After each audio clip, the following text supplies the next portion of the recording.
నమస్తే. జూబ్లీహిల్స్ సంబంధించినటువంటి ఉప ఎన్నికల ఫలితాలు రేపు ఉదయం 8 గంటల నుంచే వెల్లడించబోతా ఉన్నారు. సో పూర్తి ఏర్పాట్లని కోట్ల విజయభాస్కర్ రెడ్డి సంబంధించినటువంటి స్టేడియంలో ఎన్నికల అధికారులు ఏర్పాటు చేయడం జరిగింది. ఇదే కోట్ల విజయభాస్కర్ రెడ్డి సంబంధించినటువంటి స్టేడియం. దీంట్లోనే ఈవీఎంలు ఏవైతే జూబ్లీహిల్స్ సంబంధించినటువంటి ఉప ఎన్నికల్లో వేసినటువంటి ఓటర్లు ఎవరైతే ఉన్నారో వాళ్ళకి సంబంధించినటువంటి ఈవీఎంలన్నీ కూడా ఈ స్ట్రాంగ్ రూమ్లోనే భద్రపరచడం జరిగింది. ఇక్కడ ఇప్పటికే సంబంధించినటువంటి పోలీసు యంత్రాంగం కావచ్చు, మరోపక్కన ఎన్నికల సంఘం సంబంధించినటువంటి అధికారులు సైతం కూడా మూడంచెల భద్రతను సైతం కూడా ఇక్కడ ఏర్పాటు చేయడం జరిగింది. సో మొన్న జరిగినటువంటి 11వ తారీఖున జరిగినటువంటి జూబ్లీహిల్స్ సంబంధించినటువంటి ఉప ఎన్నికలకు సంబంధించినటువంటి 407 ఏవైతే ఈవీఎంస్ ఉన్నాయో 407 పోలింగ్ బూత్లలో ఏవైతే ఈవీఎంలు ఉన్నాయో ఆ ఈవీఎంలు అన్నీ కూడా ఈ స్ట్రాంగ్ రూమ్లోనే భద్రపరచడం జరిగింది. ఇదంతా కూడా ఇప్పుడు మనం చూస్తున్నదంతా కూడా ఎన్నికలకు సంబంధించినటువంటి ఏర్పాట్లంతా కూడా. సో ఎన్నికల ఫలితాలకు సంబంధించినటువంటి ఏర్పాట్లకు సంబంధించినటువంటి కౌంటర్స్ అంతా కూడా 42 కౌంటర్లను సైతం కూడా ఇక్కడ ఏర్పాటు చేయడం జరిగింది. సాధారణంగా మనం ప్రతిసారి చూస్తాం 14 కౌంటర్లు మాత్రమే సాధారణ ఎన్నికల్లో 14 కౌంటర్లు మాత్రమే ఉంటాయి. సో ఇప్పుడు 42 కౌంటర్లను సైతం కూడా ఇక్కడ ఏర్పాటు చేయడం జరిగింది ఆయా సంబంధించినటువంటి ఎన్నికల అధికారులు. సో ఇదంతా కూడా సో ఇప్పటికే ఎన్నికల కౌంటింగ్కు సంబంధించినటువంటి అన్ని ఏర్పాట్లను సైతం కూడా ఇప్పటికే ఫినిష్ చేయడం జరిగింది. రేపు ఉదయమే అంటే 6 గంటల నుంచే ఎన్నికల అధికారులు దీంట్లోకి వస్తారు. సో 7:30 నుంచి ఎన్నికల్లో పోటీ చేసినటువంటి అభ్యర్థితో పాటు ఉన్నటువంటి ఎవరైతే ఒక ఏజెంట్ని ఒక్కొక్క సంబంధించినటువంటి దగ్గర ఒక్కొక్క ఆయా సంబంధించినటువంటి పార్టీకి సంబంధించినటువంటి ఏజెంట్ని సైతం కూడా లోపలికి అలౌడ్ చేస్తూ ఉంటారు. అంటే ఒక్కొక్క సంబంధించిన టేబుల్ దగ్గర ఆయా పార్టీకి సంబంధించినటువంటి ఒక్కొక్క ఏజెంట్ని ఆ పార్టీలకు ఉన్నటువంటి వాళ్ళు ఎవరైతే ఉంటారో అక్కడికి వాళ్ళందరినీ కూడా అక్కడికి లోపలికి అలౌడ్ చేస్తూ ఉంటారు. ఇక మిగతా వాళ్ళకి అలౌడ్ ఎక్కడ కూడా ఉండదు. సో ఇవన్నీ కూడా ఎన్నికలకు సంబంధించినటువంటి ఏవైతే వినియోగించినటువంటి ఆ సామాగ్రి అంతా కూడా ఇక్కడ పెట్టడం జరిగింది. ఇదంతా కోట్ల విజయభాస్కర్ రెడ్డి సంబంధించినటువంటి స్టేడియంలోనే ఇది యూసఫ్గూడలో ఉన్నటువంటి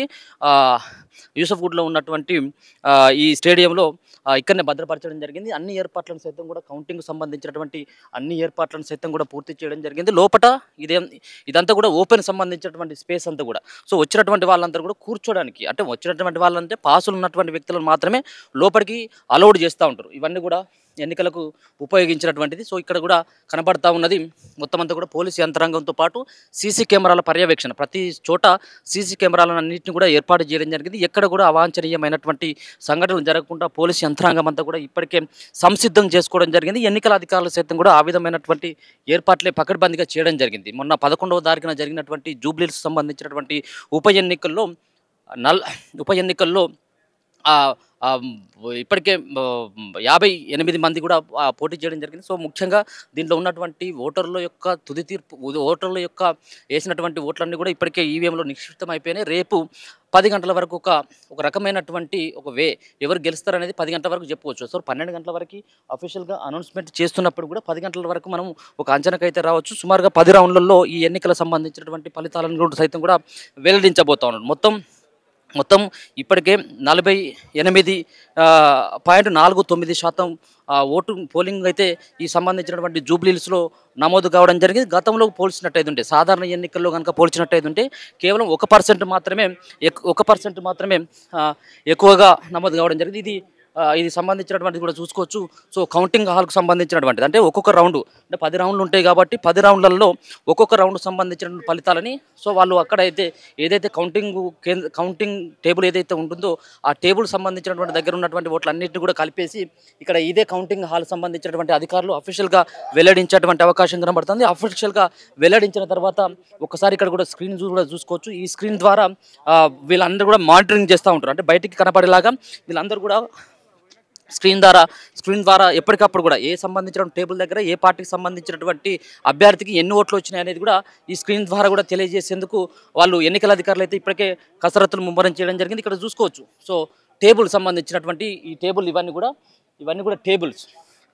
టేబుల్స్ మనం ఇంతకుముందుగా చెప్పుకున్నట్టుగానే 14 టేబుల్ మాత్రమే ఉండేది. ఈసారి 42 టేబుల్ని ఏర్పాటు చేయడం జరిగింది.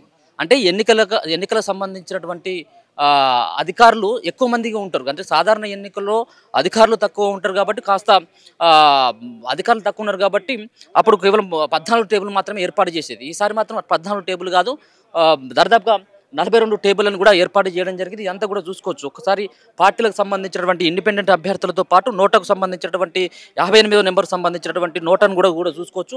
అందరికి సంబంధించినటువంటి అంటే మొదటి ఏదైతే బ్యాలెట్‌కి సంబంధించిన ఈవీఎంలకు సంబంధించినటువంటి నెంబర్స్ ఏవైతే సీరియల్‌గా ఉన్నాయో సో మొదట్లో భారతీయ జనతా పార్టీ అండ్ హస్తం గుర్తు కాంగ్రెస్ పార్టీ అలాగే బీఆర్ఎస్ పార్టీ 3 ప్రధానమైనటువంటి పార్టీలతో పాటు మిగతా సంబంధించినటువంటి ఇండిపెండెంట్‌కి సంబంధించినటువంటి గుర్తులకు సంబంధించినటువంటి కూడా ఇక్కడ పెట్టడం జరిగింది. ఈ అన్న కూడా చూసుకోవచ్చు. ఎవరిది కూడా లేదు, ఎవరిది కూడా కాదనుకుంటూ అన్ని పార్టీలకు సంబంధించి ఇండిపెండెంట్‌తో పాటు లాస్ట్‌కు ఉన్నటువంటి నోటాకు సంబంధించినటువంటిది కూడా మనం చూసుకోవచ్చు. సో ఇక్కడ ఇదంతా కూడా టేబుల్‌కి సంబంధించినటువంటి దగ్గర ఇదంతా కూడా ఆ టేబుల్స్ సో టేబుల్స్‌కి ప్రతి ఒక్క టేబుల్ దగ్గర ఆయా సంబంధించినటువంటి సీసీ కెమెరాలను సైతం కూడా ఏర్పాటు చేయడం జరిగింది. ఇక్కడ ఈ ఈ టేబుల్ ఏవైతే ఉన్నాయో ఈ టేబుల్ ద్వారా ఈ సంబంధించినటువంటి పోలింగ్ కౌంటింగ్ సంబంధించినటువంటి అధికారులతో పాటు ఇక్కడ ఉన్నటువంటి ఎవరైతే ఆ పార్టీలకు సంబంధించినటువంటి ఏజెంట్స్ సైతం కూడా ఇక్కడికి అలౌడ్ చేస్తారు కాబట్టి అన్ని టేబుల్ను కూడా ఏర్పాటు చేయడం జరిగింది.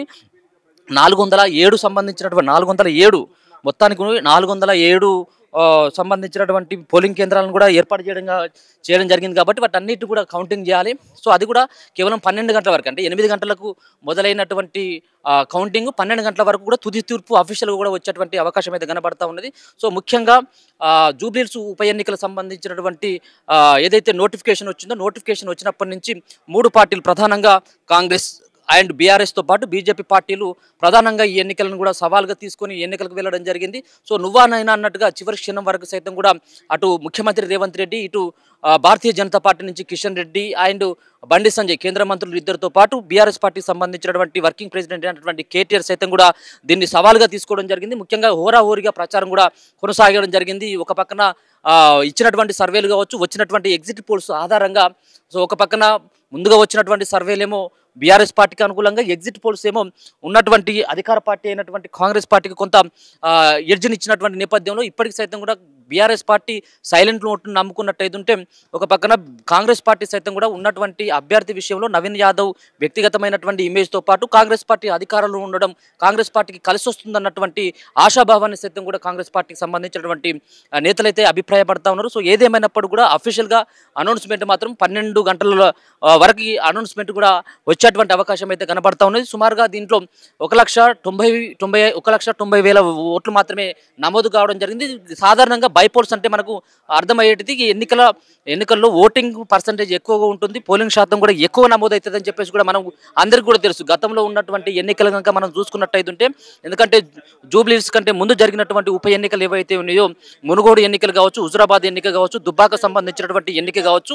సో ఈ ఎన్నికలలో ఎక్కువగా సాధారణ ఎన్నికల కంటే ఎక్కువగా పోలింగ్ శాతం ఎక్కువగా నమోదయ్యేటువంటి అవకాశం ఉంటుంది. సో ఇక్కడ కూడా ఎన్నికల్లో జూబ్లీహిల్స్లో ఉన్నటువంటి 4,01,000 మంది ఓటర్లు ఉంటే దాదాపుగా 2,50,000 పైచిలకు ఓట్లు నమోదైతే పోలింగ్ శాతం కూడా దాదాపుగా 55 నుంచి 60% నమోదవుతుందని చెప్పేసి ఊహించినప్పటికీ ఎక్కడ కూడా అటువంటి అయితే పరిస్థితి అయితే లేదు. గతంలో జరిగినటువంటి ఎన్నికల కంటే 1% మాత్రమే గతంలో 47% నమోదయ్యేటది ఇప్పుడు 48.49% మాత్రమే పోలింగ్ శాతం కూడా నమోదు కావడం జరిగింది. సో దీన్ని బట్టి చూసినట్టయితే ఉంటే సో ఇదైతే ఒక పక్కన అధికార పక్షానికి అలాగే ప్రధాన ప్రతిపక్షంగా ఉన్నటువంటి బీఆర్ఎస్ పార్టీకి సంబంధించినటువంటి నేతల మధ్యనే ప్రధానమైనటువంటి పోటీ ఉన్నట్టుగానైతే స్పష్టంగా అర్థమవుతా ఉన్నది. సరే ఏదేమైనప్పుడు కూడా గెలుపు అంచనాలను 2 పార్టీలు సైతం కూడా ఇప్పటికీ ఎగ్జిట్ పోల్స్ వచ్చిన తర్వాత కూడా మరి ఇంకా సైలెంట్ ఓటింగ్ పైనే బీఆర్ఎస్ పార్టీకి సంబంధించినటువంటి శ్రేణులంతా కూడా ఆశాభావాన్ని వ్యక్తం చేస్తూ ఉన్నారు.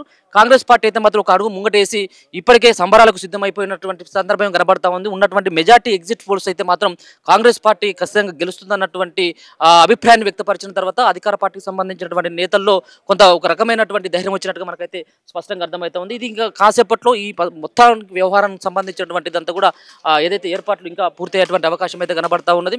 సో రేపు ఉదయం సంబంధించినటువంటి 8 గంటల నుంచి అయితే కౌంటింగ్ కేంద్రంలో కౌంటింగ్ అయితే స్టార్ట్ కాబోతా ఉన్నది. 12 గంటల వరకు అఫీషియల్గా ఉన్నటువంటి ఎన్నికల అధికారులు ఎవరికి ఎన్ని ఓట్లు వచ్చినాయి, ఏ పార్టీకి ఎన్ని ఓట్లు వచ్చినాయి, ఎవరు ఎంత మెజార్టీతో గెలిచిన అనేది కూడా అఫీషియల్గా రేపు 12 గంటల వరకు అయితే చెప్పేటువంటి అవకాశం అయితే కనబడతా ఉంది. కెమెరా పర్సన్ గణేష్తో అనిల్, మన తొలి వెలుగు.